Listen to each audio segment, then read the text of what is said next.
الحمد لله والصلاة والسلام على رسول الله وعلى آله وصحبه ومن والاه، وأشهد أن لا إله إلا الله وحده لا شريك له، وأشهد أن محمدا عبده ورسوله. خدمت تمام بینندگان عزیز و گرامی عرض سلام و ادب دارم. در خدمت شما هستیم با مجموعه برنامه دفاع از سنت. امروز به حدیثی یا احادیثی میپردازیم در رابطه با بعضی از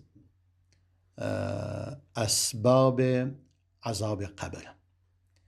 البته یک حدیثی است که با توجه به این که من این حدیث رو انتخاب نموده‌ام، به دلیل این است که یک حدیثی است بسیار حدیث جالبی است، یعنی خوابی است که رسول الله صلی الله علیه و سلم دیده و بعداً خوابش را برای مسلمانان تعریف نموده.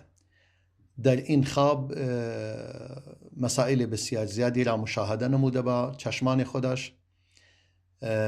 بهشت را دیده، جهنم را دیده و تعدادی از مردم که در عالم برزخ عذاب دیده اند، هر کدوم به سببی اینها را مشاهده نموده.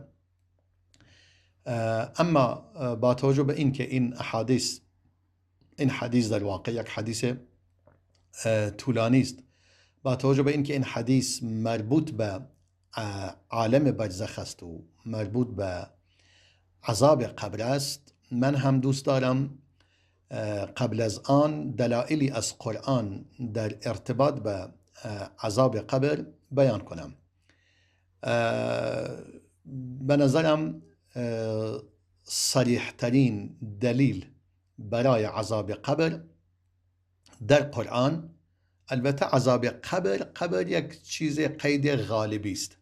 همچنان که همه میدونن ممکنه کسی در دریا غرق شود و کسی او را اصلا پیدا نکند و طعمه آبزیان شود و افرادی شاید اصلا درنده او را بخورد و اصلا هیچ چیزی، یعنی قبری نصیب او نشود، قبر او شکم همون درنده شود یا درندگان شود.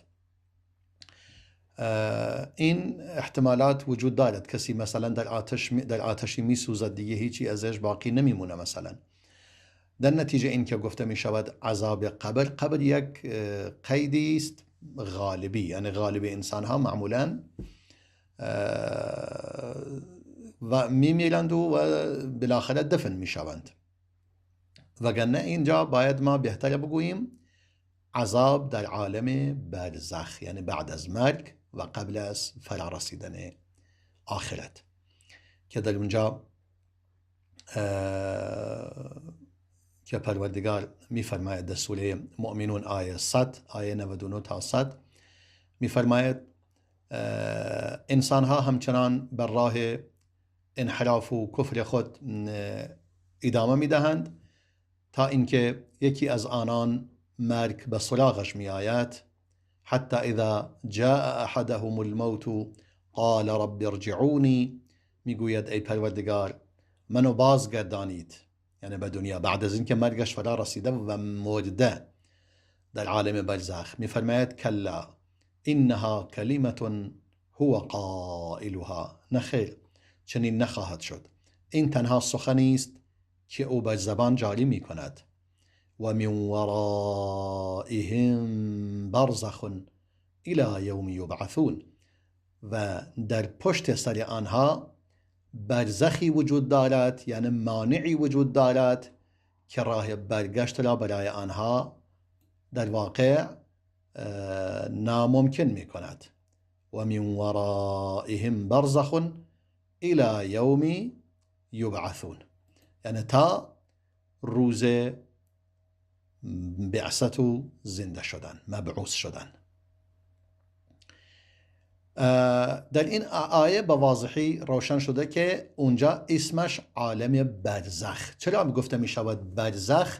چون دیگه بعد از مرگ انگار مانعی است. برزخ یعنی مانع، یک مانعی انگار یک دیوار آهنینی دیگه پشت سر اونا قرار گرفته و راه برگشت ندارند. تمام، که مرد دیگه راه برگشتی وجود ندارد. پروردگار در سوره غافر آیه 45 و 46 میفرماید در مورد آل فرعون، میفرماید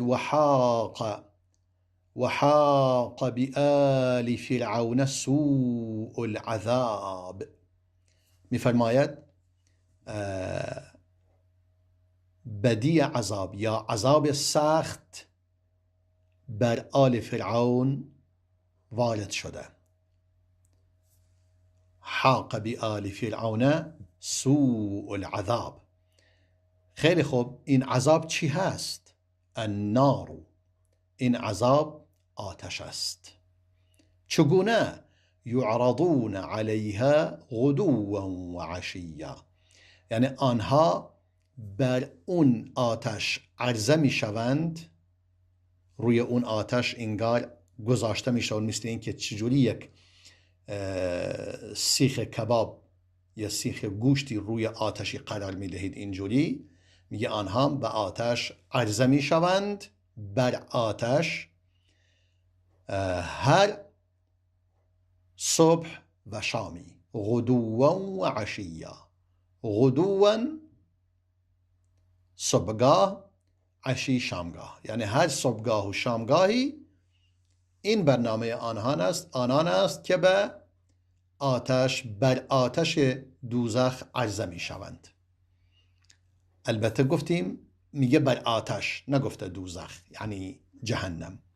بعدن میفرماید و یوم تقوم الساعة، و روزی که قیامت برپا می شود و قیامت آغاز می شود، در اونجا دستور داده می شود ادخلوا آل فرعون اشد العذاب. میفرماید پس امروز آل فرعون و پیروان فرعون را در سخت‌ترین عذاب وارد کنید، یعنی آنها را وارد سخت‌ترین عذاب کنید. یعنی انگار عذاب قبل خیلی سخت نبوده، الان دیگه سخت‌تر شده. اون سخت بوده اما نه خیلی، اما این یکی دیگه خیلی سخت است، اشد است، اشد، شدیدترین عذاب. سوره غافر آیه 45 تا 46. یعنی این آیه دلیلی است قطعی و صریح و روشن بر اینکه در عالم برزخ عذابی وجود دارد. وقتی که میگه آل فرعون، اگر قرار باشد آلش این وضعیتشون باشد، خود فرعون باید چگونه باشد؟ چون اونها به همین خاطر به این یعنی بلا گرفتار این بلا شده اند، به این بلا گرفتار شده اند چون آل فرعون بودند، پیرو فرعون بودند.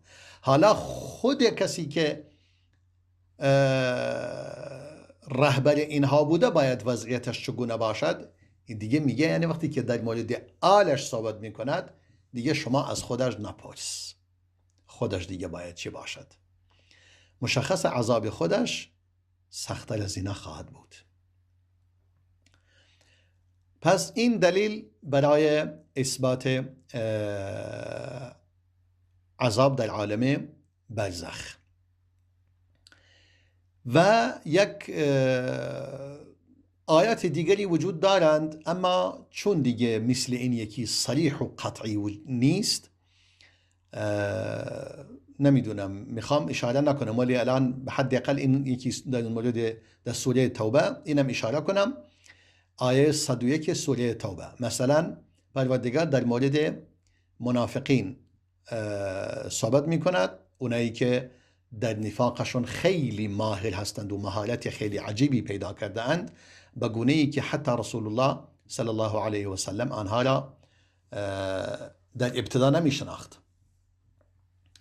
میفرماید سنعذبهم مرتین، میگه ما آنها را 2 بار عذاب میدهیم ثم یردون الی عذاب عظیم، سپس آنها برگردانده می شوند به عذاب سختی، بزرگی. حالا اینجا میگه مرتین، یعنی قبل از عذاب جهنم و عذاب آخرت دو بار آنها را عذاب میدهیم. یک بار در دنیا عذاب داده می شوند. بعضی از اهل علم گفتن منظور این است که در دنیا به جنگ مسلمانان می آیند و نهایتا هم با کافران به جنگ مسلمانان می آیند، یا کشته می شوند یا اسیر می شوند. این دو بار. ولی نه، یک بار در جنگ ها آنها عذاب داده می شوند به دست مسلمانان به این روش، یا کشته می شوند یا اسیر می شوند، و یک بار دیگر در عالم برزخ، این دو بار، و یک بار دیگر هم در آخرت. چون اینجا گفته ما دو بار آنها را عذاب می دهیم، سپس آنها به عذاب بزرگی برگردانده می شوند. یردون الی عذاب عظیم، به عذاب بزرگی برگردانده می شوند. یعنی اون جایی که باید می رفتن، یعنی جای اصلی اینها همون جایی است که در اونجا باید عذاب ببینند. یعنی اون کسی که کافر هست و به کافری می میرد، یعنی خدا او را برای اونجا آفریده، جای اصلی او همون جاست. به همین خاطر میگه یردون، برگردانده می شوند به جای خودشون که همون جهنم است. پس در اینجا مشخصه در عالی که یک عذاب در عالم برزخ وجود دارد، یکی در دنیا و یکی هم در آخرت. میشه سه تا. این دوتا سپس به عذاب بزرگ برگردانده می شوند. این سه تا. این هم دلیل دیگری است بر وجود عذاب در عالم برزخ. و آیات دیگری وجود دارد، نه اینکه در عالم برزخ هنوز وارد عالم برزخ هم نشدن عذاب آغاز شده. مثلا در سوره انعام آیه 93 میفرماید ولو ترى اذ الظالمون فی غمرات الموت، اگر می دیدی هنگامی که ستمکاران در شدائد جان دادن و در سکرات مرگ هستند و مرگ آنها را دارد بالاخره غرق می کند و نابود می کند و فرا می گیرد، در همین حالت والملائکة باسطو ایدیهم، در همین حالت فرشتگان دستان خود را دراز کرده اند به سوی آنان، میگویند اخرجوا انفسکم، اون جانهایتان را بیرون بیاورید، جانتان را تسلیم کنید. یعنی پس در هنگام جان دادن است، یعنی این عذاب در هنگام جان دادن آغاز می شود. اخرجوا انفسکم الیوم تجزون عذاب الهون، امروز شما مجازات می شوید با یک عذابی که واقعا شما را خار و ذلیل می کند. پس در اینجا نگاه می کنید در هنگام جان دادن این عذاب آغاز می شود. حالا دلیل واضحتری در سوره انفال آیه 50 تا 51 به صورت واضحتر بیان می کند ولو ترى اذ یتوفى الذین کفروا الملائکة، اگر می دیدی هنگامی که اون کسانی که کافر شده اند فرشتگان جان آنان را میگیرند، چگونه جانشان میگیرند؟ یضربون وجوههم و ادبارهم، صورت آنان را میزنند و پشت آنان را میزنند. انگار میگوید با سیلی و لگد اینها را، جان آنها را میگیرند. بعدا میگویند و ذوقوا عذاب الحریق، عذاب سوزان را بچشید. یعنی هنوز که وارد عذاب سوزان نشده اند، با زدن به صورت آنان و به پشت آنان جان آنها را میگیرند. ولو ترى اذ یتوفى، یعنی هنگام جان گرفتن آنها که جانشان را میگیرند. و این مطلبی که در اون حدیث گفتم، اون آیه سوره غافر که خیلی گفتم صریح و روشن‌تر است، که فرمود آل فرعون شدیدترین عذاب را میبینند، یعنی آنان عذاب آنها را فرا میگیرد و یعنی هر صبح و شامی عذاب به آنان عرضه اونا به عذاب به آتش عرضه میشوند. بعدن در روز آخرت هم در روز یوم تقوم الساعه میگه آنها را در شدیدترین عذاب بیندازید. در اینجا مثلا حدیثی هست که امام ابن عمر رضای خدا بر خودش و پدرش باد روایت می کند که رسول الله صلی الله علیه و سلم فرمود ان احدکم اذا مات عرض علیه مقعته بالغداة والعشی. میگه اگر یکی از شما میمیرد جای او به او عرضه می شود، به او نشان داده می شود در صبح و شام. یعنی همون چیزی که در اونجا گفت النار یعرضون علیها غدوا و عشیا، این هم میفرماید عرض علیه مقعده بالغداة والعشی. میگه جایگاه خودش به او عرضه می شود هر صبح و شامی. ان کان من اهل الجنه فمن اهل الجنه، اگر اهل بهشت باشد که اهل بهشت هست، هر روز دوبار جایگاه خودش را خواهد دید و خوشحال می شود. و این کان من اهل النار، اگر اهل دوزخ باشد فمن اهل النار، اون هم اهل آتش هست و فیقال هذا مقعدک، میگوین این جایگاه شماست.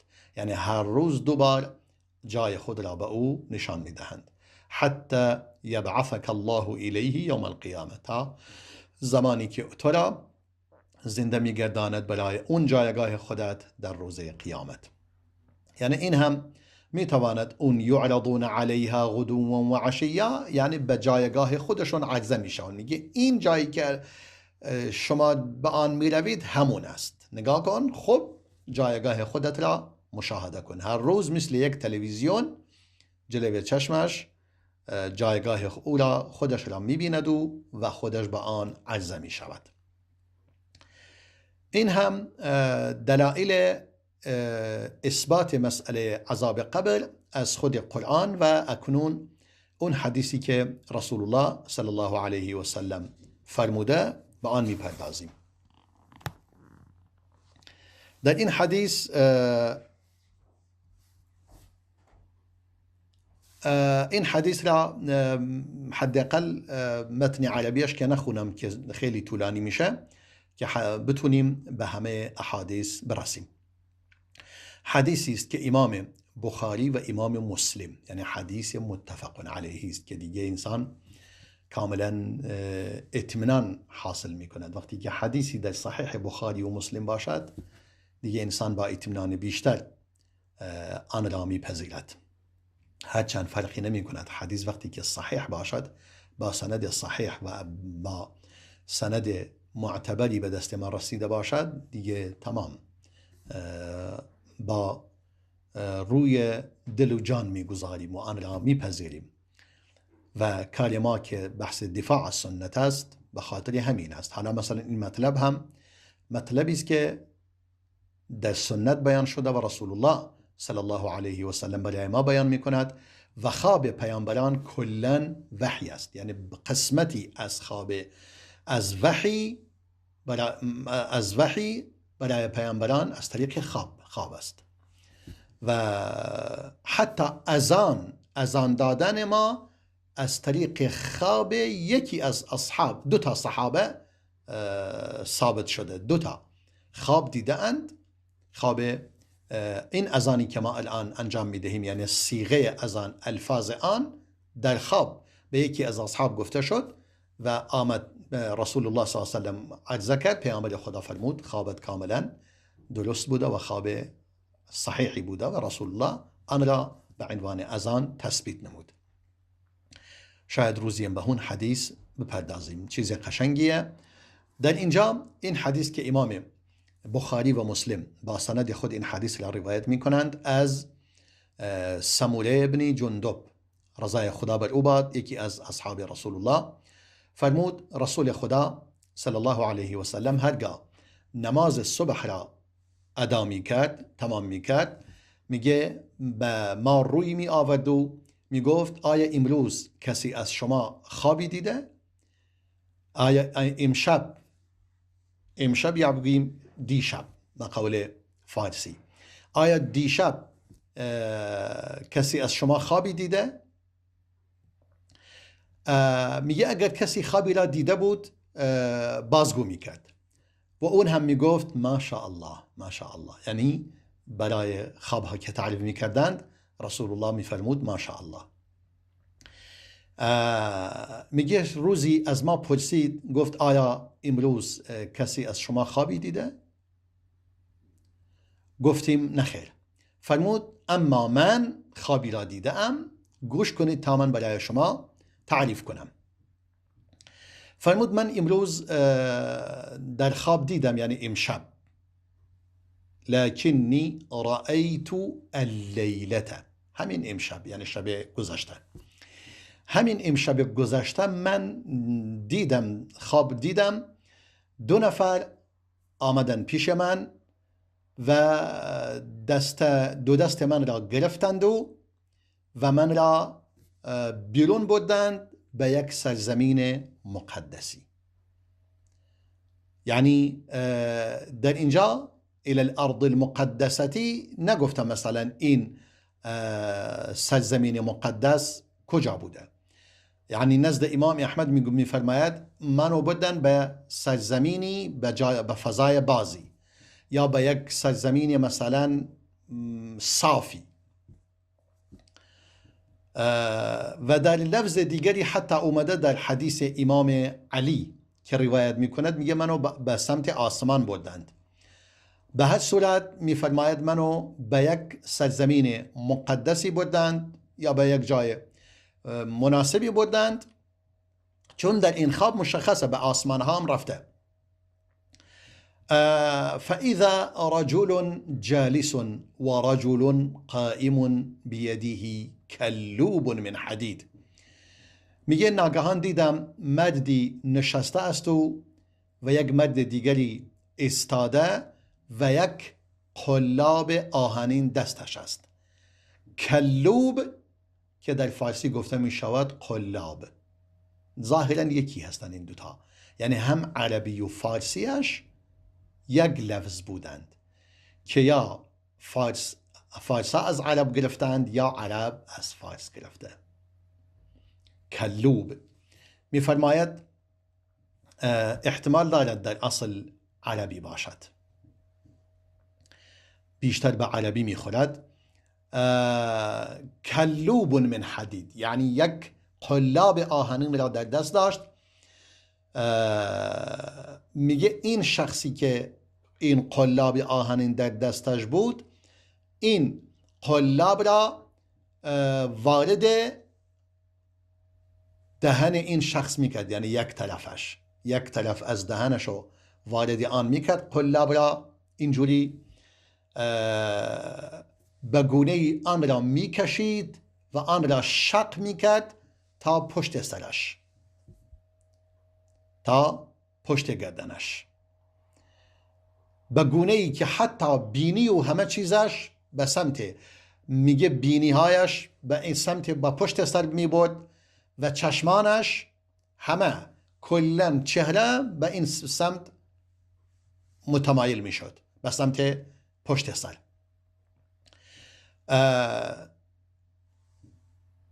سپس دوباره بار دیگر از اون ور اینها را با اون قلاب دوباره میگرفت و به این طرف دوباره میکشید، اینها را دوباره به این سمت دیگر برمیگرداند.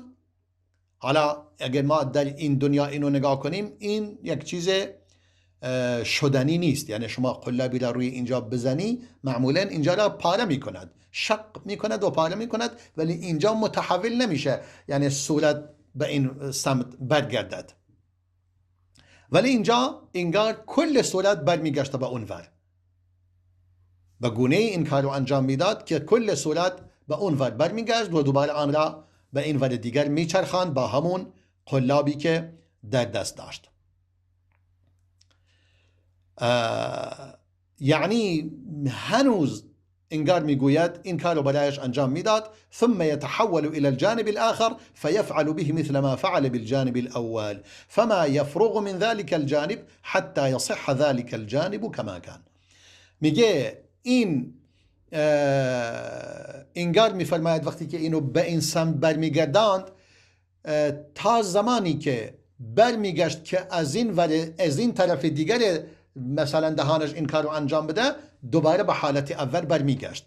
یعنی انگار اینو که میچرخاند به اون پشت خودش دوباره برمیگشت به این ور و این هم دوباره اون قلاب را از اون طرف دیگر به او وصل میکرد و میکشید و به همچنان این حالت ادامه پیدا میکرد. یعنی هر بار کارش این بود این آقا را این شخص را این گونه عذاب و شکنجه میداد. میگه از اون تمام نمیشد تا برمیگشت برای اون طرف دیگرش دوباره این کار رو انجام بدهد دوباره مثل اول به حالت اولی در اومده بود و درست شده بود و همین کار رو ادامه میداد. یه منم گفتم فقلت سبحان الله ما هذانی. رسول الله میفرماید دیگه رسول الله خبر ندارد این چیه. میگه من گفتم سبحان الله این چیه دیگه، این دو شخص چه کسانی هستند، اون کی هست و این کی هست. فقال انطلق انطلق، گفتن بیا حرکت کن با هم بریم. یعنی انگار تنها این نیست که شما در این خواب میخواهی مشاهده کنید، مطالب بسیار زیادی وجود دارد باید مشاهده کنید یکی پس از دیگری. در اینجا با هم میان برنامه نگاه میکنیم و باز هم بحث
بینندگان عزیز و گرامی، بله، ما گفتیم که رسول خدا صلی الله علیه وسلم این مورد را مشاهده کرد که اون دو شخص این گونه وضعیت این دو شخص را دید. یکی اون قلاب را در دست داشت و یکی دیگر که این گونه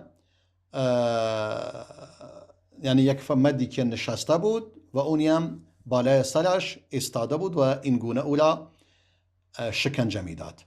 بعدا میگه گفتم سبحان الله، اینا چی هستند؟ اینها چه کسانی هستند؟ اون دو شخص به من گفتند بیا بریم. میگه ما آمدیم تا اینکه آمدیم پیش، دیدیم مردی را دیدیم که با پشت دراز کشیده و خوابیده و یک مرد دیگری بالای سرش ایستاده با یک سنگی که با اون سنگ به سر اون شخص میزند و سرش را میشکند. میگه وقت اینقدر محکم اون سنگ را به سرش میزد که خود سنگ دیگه غلط میخورد و به صورت به سمت پایین حرکت میکرد و اون شخص میرفت دوباره سنگ را دوباره میگرفت تا سنگ را بگیرد و تا بر میگشت سر اون شخص مثل بار اول دوباره درست شده بود. سرش دوباره یعنی سنگ به او خورده بود، دوباره درست میشد. سپس دوباره برمیگشت و همون کارو با او انجام میداد بار دیگر مثل بار اول. میگه گفتم سبحان الله ما هذانی، گفتم به این دو شخص اینا چه کسانی هستند؟ این چه خبر است؟ چرا این وضعیت من مشاهده میکنم؟ گفتن بیا حرکت کنیم، بیا. میگه ما هم رفتیم تا رسیدیم به جایی که یک سوراخی را مشاهده کردم مانند یک تنوری، یعنی شباهت داشت به یک تنوری، یعنی بگوییم یک حالت چاه مانندی شبیه به تنور. از بالا مثل کوزه، از بالا تنگ بود و در داخل وسیع و پهن بود. دیدم در داخل این سوراخ سر و صداهای زیادی را مشاهده می کردم، صداهای بلند. میگه رفتیم به آن نگاه کردیم، دیدم مردان و زنان لخت و عریانی در آنها وجود دارند، در داخل اون چاله و در داخل اون سوراخ وجود دارند و مشاهده کردم که شعله آتش از پایین آنها به آنان حمله می آورد. هنگامی که اون شعله آتش به سوی آنها می آمد، اونا شروع می کردند به سر و صدا و غوغا می کردند و سر و صدای خیلی عجیبی از آنها بلند می شد و گویا این آتش به حدی شدید بود، آنها بلند می شدند یا از شدت گرمای آن بلند می شدند، نزدیک بود که از دهنه این سوراخ خارج شوند. اما فاذا خمد رجعوا، به محض اینکه آتش، اون شعله آتش فروکش میکرد، اونها هم برمیگشتند به جای خودشون. سوال کردم، پرسیدم از اون دو نفری که من برده بودن، گفتم اینها چه کسانی هستند؟ اونها به من گفتند بیا، هنوز موارد دیگری هست باید مشاهده کنید، بیا. میگه ما هم رفتیم تا اینکه آمدیم به یک نهری را دیدیم،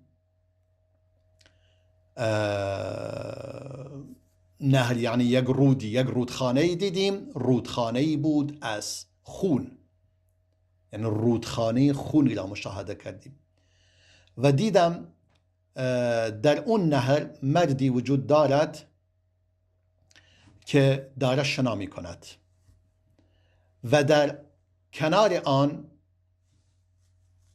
و در ساحل آن مرد دیگری وجود دارد که جلو دستش در جلوش سنگهای فراوانی وجود دارد و اون شخصی که در داخل اون نهر بود و اون رودخانه بود و میخواست خارج شود، میخواست خارج شود. وقتی که میخواست خارج شود دهنش را باز میکرد و این شخصی که کنار اون رودخانه بود از اون سنگهایی که داشت هر بار که می اومد یک سنگی را تو دهن اون آقا می گذاشت، سنگی را در دهن آن قرار میداد و دوباره اون شخص برمیگشت و در داخل اون خون شنا میکرد. سپس دوباره برمیگشت و هر بار برمیگشت دهنش رو باز میکرد، یک سنگی را در دهن اون میانداخت. میگه منم میگه دوباره یعنی آن را در دهنش میگذاشت و دوباره مثل قبل بار دیگر برمیگشت و یک سنگ دیگر در دهنش میگذاشت به همین صورت. میگه منم گفتم اینها چه کسانی هستند این دو شخص؟ میگه دوباره اون دو شخص به من گفتند بیا، یعنی اون دو نفری که آمدن پیش من و منو آوردن برای این همه چیز را من مشاهده کردم، گفتن بیا حرکت کن. میگه ما حرکت کردیم تا آمدیم رسیدیم به یک مردی بسیار مرد نازیبا و زشتی بود، یعنی کریه المرآت بود، یعنی کسی که او را میبیند زشترین انسانی بود که انسان تصور کند که آن را دیده است. یعنی تا به حال یعنی انسان تصور زشترین و نازیباترین انسان را تصور کند چنین انسانی بود. و اذا عنده نار یحشها و یسعى حولها، دیدم آتشی دارد مرتب اون آتش را شعله‌ور می کند و مواد سوختی را در آن می اندازد و در اطرافش مرتب مشغول است. انگار میخواد یک آتش بسیار خوبی فراهم کند و آماده کند. گفتم به اون دو نفر این چه کسی است؟ گفتن بیا حرکت کن، فعلا بیا، موارد دیگری باید مشاهده کنید. میگه ما هم حرکت کردیم تا به یک باغی رسیدیم، باغ بسیار سرسبز و قشنگی که در اون باغ فیها من کل نور الربیع، نور الربیعی، من کل نور الربیعی، میگه در اون باغ هر آنچه که تو تصور کنید از گلهای شکفته شده بهاری در آنجا من مشاهده کردم. یعنی هر گل قشنگ و زیبایی که تصور کنید مال بهار باشد و شکفته شود، من در آنجا اونو مشاهده کردم. و در آن درخت بسیار بزرگی در آنجا وجود داشت که در زیر آن درخت یک شیخی وجود داشت. شیخ یعنی یک پیرمردی، یک پیرمرد قد بلندی، حتی به حد قدش بلند بود که من هر کاری که می کردم تقریبا یعنی میگه نزدیک بود که نتونم سر او را مشاهده کنم، اینقدر قد بلندی داشت. و در اطراف این مرد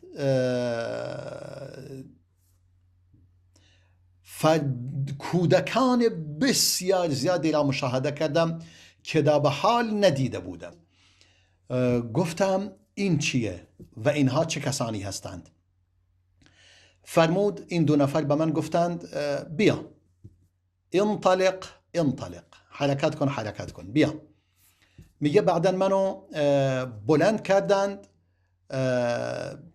بر یک درختی، یعنی یک درختی اونجا بود، درخت بزرگی، منو از بالای اون درخت بلند کردند. فانتهینا الى مدینه مبنیه بلبن ذهب و لبن فضه، میگه منو بلبن ذهب و لبن فضه، میگه منو بلند کردند و منو بردند تا به شهری رسیدیم که اون شهر ساخته شده بود از یعنی یک با آجر ساخته شده بود، اما آجری از طلا و آجری از نقره. میگه من زیباتر از آن را ندیده بودم و ما هم هنوز ندیده ایم چنین قشنگی و زیبایی و نخواهیم دید. میگه بعداً آمدیم به تا به دروازه شهر رسیدیم، درخواست کردیم، یعنی در رو زدیم که در رو برای ما باز کنند. در رو برای ما باز کردند و وارد شهر شدیم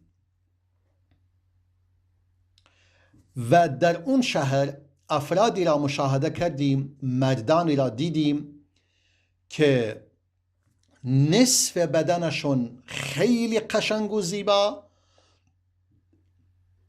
که هیچ چشمی چنین زیبایی را به خود ندیده و یک نصف دیگرشون زشترین، یعنی زشترین زشت بود، یعنی از اون زشتر کسی به چشم ندیده بود.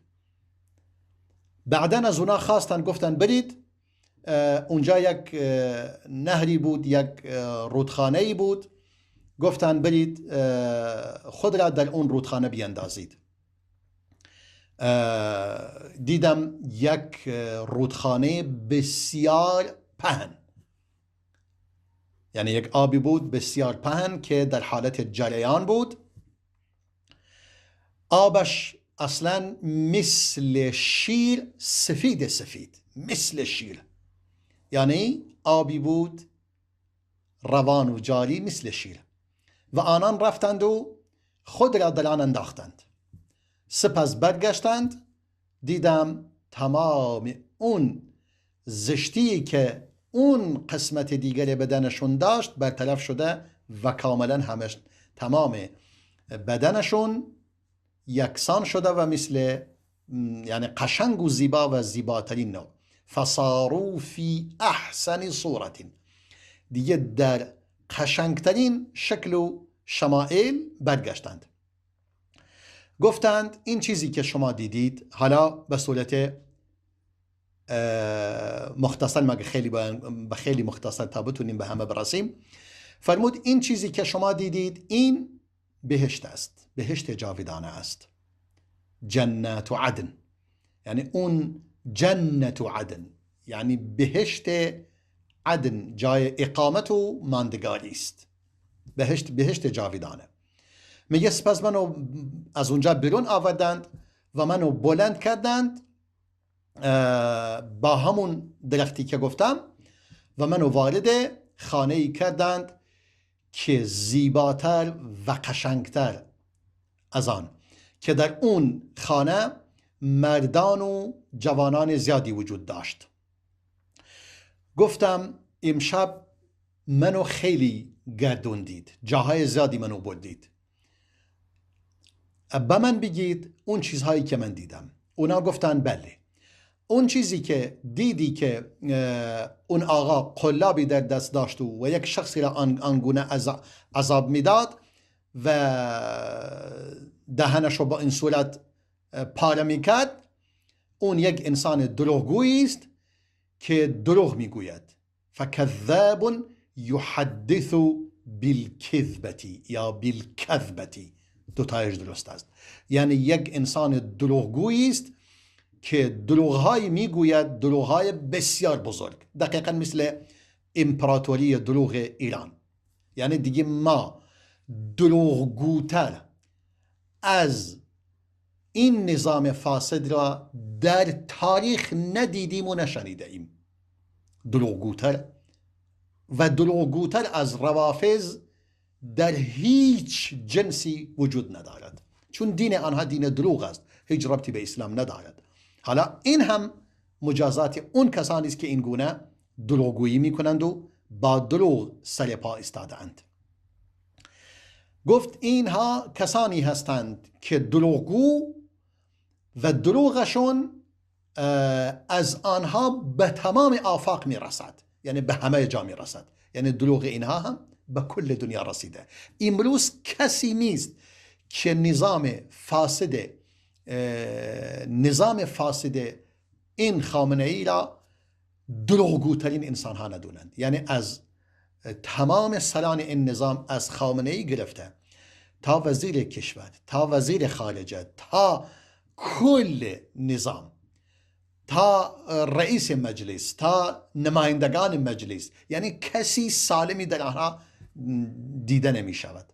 همه دروغگو، چون بر اساس دین آنها دین دروغی است، یعنی دین ندارند. در واقع به دروغ خود را به اسلام چسباندند. حالا این عذاب عالم برزخ است. میگه این کسانی هستند که و فیصنع به الى یوم القیامه، این گونه این دروغگویان عذاب داده می شوند تا روز قیامت. یعنی تا روز قیامت این ور دهنشون پاره می شود و اون ور دیگرش پاره می شود، پاره می شود درست می شود، پاره می شود درست می شود. این عذاب آخرت این گونه است و عذاب برزخ این گونه است. پروردگار در قرآن می فرماید كلما نضجت جلودهم بدلناهم جلودا غيرها ليذوقوا العذاب. در عذاب جهنم هرگاه عذاب آنها، یعنی هرگاه پوست آنها کاملا برشته می شود، ما بار دیگر پوستشون دوباره از نو می سازیم تا عذاب را بچشند. یعنی مرتب عذاب دوزخ و عذاب جهنم و عذاب عالم برزخ این گونه است.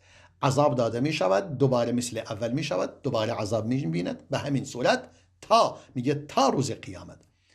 و اون چیزی که دیدید که بس با اون سنگ بر سرش می کوبیدند و سرشو خود می کردند و یعنی میشکندند، اون فرجل علمه الله القرآن، این شخصی است که قرآن را یاد گرفته. بعدا میفرماید و ینام عن صلاة المکتوبه، و خیلی راحت بدون اینکه نماز فرض را بخواند میخوابد. یا در این لفظ دیگر میفرماید فینام عنه باللیل، شب قرآنی نمیخونه بدون اینکه قرآنی را بخواند میخوابد. این یکی. ولم یعمل فیه بالنهار، در شب به آن توجهی ندارد و در روز هم به آن عمل نمی کند. که رسول الله فرموده صلی الله علیه وسلم اگر کسی هر شبی فقط دعای آخر سوره بقره را بخواند کفته فی لیلتین، در یک شب برای او کافی است. یعنی حد اقل قرآن خواندن همون اواخر سوره بقره است. آمن الرسول بما انزل الیه من ربه تا آخر آیه، تا آخر سوره، دو آیه از آخر سوره بقره. که در اینجا و بعدا در لفظ دیگر میگه یأخذ القرآن فیرفضه و ینام عن الصلاة المکتوبه. این کسی است که قرآن را یاد گرفته اما قرآن را ترک میکند و نماز فرضش را توجه به آن نمی کند و میخوابد. یعنی منظور شب است، نماز فرضش را نمیخواند. این چنین وضعیتی دارد. و ینام عن الصلاة المکتوبه، این گونه با اون سنگ بر روی سرش کوبیده می شود. یعنی این به نظر من سختترین و شدیدترین عذابی است که برای کسی که نماز نمیخواند بیان شده در واقع. چیز بسیار واضح است. یفعل به الی یوم القیامه، تا روز قیامت. خدا میدونه چقدر طول میکشد. از وقتی که میمیرد دیگه 100 سال، 1000 سال، 1,000,000 سال این گونه عذاب داده می شود تا قیامت برپا می شود. و فرمود و اما الرجال و النساء العرات، اما اون مردان و زنان لختی را که دیدی در داخل اون چاله و اون چاله‌ای که دیدی مانند یک تنوری بود، آنها مردان زناکار، زنان زناکار و مردان زناکار هستند. لا حول ولا قوة الا بالله. یعنی تا روز قیامت اینها هم این گونه عذاب میبینند. و اون کسی که دیدی که در کنار، در یک رودخانه خونی، در یک خونابه‌ای داشت شنا میکرد خون بود، خون، رودخانه‌ای که کلا خون بود و یک شخصی که ساحل آن قرار داشت و اون سنگها را در دهن اون میانداخت، اون چه کسی است؟ اون کسی است که رباخوار است، سودخوار و رباخوار، که نظام فاسد ولی سفیه کاری کرده که تمام مسلمانان و تمام مردم در ایران هر کاری کنند باید ربا بخورند یا ربا بدهند. یعنی همون خونه های اجاره‌ای که دارن اجاره میکنند همون ربا خوردن است. یعنی که آقا میگه من ودیعه، پول ودیعه بده، دیگه کرایه نمیخواد بدید یا کرایه کمتری میگیرید، این دیگه سودخواری است. یعنی پول را به کسی داده داره سودش را میخورد. یعنی هر کاری کنی نظام فاسد، این نظام فاسد کاری کرده با دروغ، با کلک، با فساد که جامعه را بلجن کشیده. فإنه آکل الربا. یعنی تمام این زناکار، این بحث مسئله متعه و صیغه‌ای که اینها الان ساخته اند، دقیقا این خانه زناکاری، همون زناکاری است که اینا میخوان انجام بدن در جامعه، رواج داده اند و هیچ کسی باقی نمونده از خود شیعیان الا ممکنه مرتکب همین زنا می شود و این زناها را می کند. میگه و اون پیرمردی هم که دیدی در زیر اون درخت، اون ابراهیم خلیل بود علیه السلام، و اون فرزندان و اون کودکانی را که در اطراف او دیدی، اون کودکانی بوده که بر فطرت ایمان و بر فطرت اسلام مدعند، که پیامبر فرموده المولود یولد علی الفطره، تمام فرزندان بر فطرت اسلام متولد می شوند. تمام اونها که بر همون فطرت مدعند همونا هستند. بعضی از مسلمانان گفتن ای رسول خدا، اولاد مشرکین هم فرزند مشرکان هم؟ رسول الله فرمود و اولاد المشرکین، گفت بله، فرزندان مشرکین هم در میان آنان است. یعنی همون فرزندانی که فرزند کافر و فرزند مشرک، وقتی که این فرزند در حالت کودکی میمیرد بر فطرت اسلام میمیرد و مسلمان است. و اون مرد زشت روی که دیدی و آتش را بر میفروخت، اون مالک است. مالک همون خازن آتش جهنم، یعنی اون کسی است که آتش جهنم، مالک و مسئول عذاب جهنم.